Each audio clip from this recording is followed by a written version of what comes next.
आप देख रहे हैं डीके न्यूज। मैं हूं आपके साथ हर्षिता। भोपाल में नगरीय प्रशासन मंत्री भूपेंद्र सिंह ने प्रेस कॉन्फ्रेंस के दौरान कहा कि जनजातीय गौरव दिवस पर बीजेपी सरकार ने जनजातीय समाज के लिए जन कल्याणकारी योजनाएं बनाई हैं। उनका शुभारंभ भी किया गया।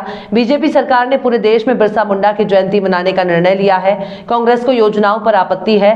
राजनीतिक विरोध कांग्रेस कर रही है। कांग्रेस पार्टी इतने समय तक सत्ता में रही और फिर कांग्रेस ने राष्ट्रीय स्तर पर क्यों नहीं बिरसा मुंडा की जयंती मनाई और क्या कुछ कहा मंत्री भूपेंद्र सिंह ने, आइए आपको सुनाते हैं।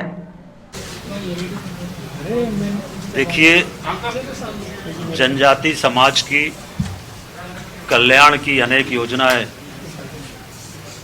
कल माननीय मुख्यमंत्री जी ने, माननीय प्रधानमंत्री जी ने कहा है। उनके बारे में भगवान बिरसा मुंडा जी की जो जयंती है अब पूरे देश में राष्ट्रीय स्तर पर मनाई जाएगी और अनेक कल्याण की योजनाएं भारत सरकार और राज्य सरकार की तरफ से जो हमारे जनजाति समाज के लिए की गई है, इसके लिए जनजाति समाज को बुलाया गया था। जयंती में समाज को बुलाना क्या अनुचित है? समाज के कल्याण की योजनाएं समाज के लोगों तक पहुंचे, क्या कांग्रेस को इसमें आपत्ति है?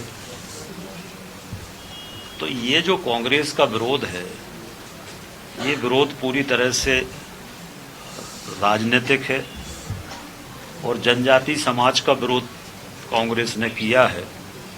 चाहे वो रानी कमलापति जी के नाम से स्टेशन का मामला हो, चाहे भगवान बिरसा मुंडा जी की जयंती मनाने का काम हो। देश में लगभग 55-60 वर्षों तक कांग्रेस की सरकार रही है, तब भगवान बिरसा मुंडा जी की जयंती राष्ट्रीय स्तर पर क्यों नहीं मनाई गई?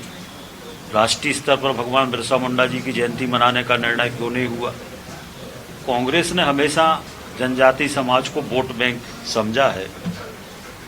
कमलनाथ जी जो ट्राइबल सीट से जीतकर आते हैं छिंदवाड़ा में, छिंदवाड़ा विश्वविद्यालय का नाम वो चाहते तो वो भी ये कर सकते थे, वो ट्राइबल क्षेत्र था, पर उस विश्वविद्यालय का नाम करने का काम भारतीय जनता पार्टी की सरकार ने किया है। तो कांग्रेस सिर्फ वोट बैंक समझती रही।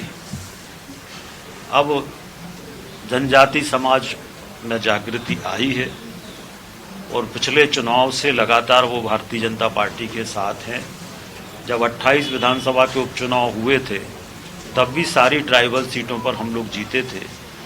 अभी भी जो उपचुनाव हुए हैं उसमें सभी जगह ट्राइबल का वोट भारतीय जनता पार्टी को बड़ी मात्रा में मिला है। तो कांग्रेस का अब वोट बैंक सिमट गया है और इसलिए कांग्रेस में घबराहट भी है और बेचैनी।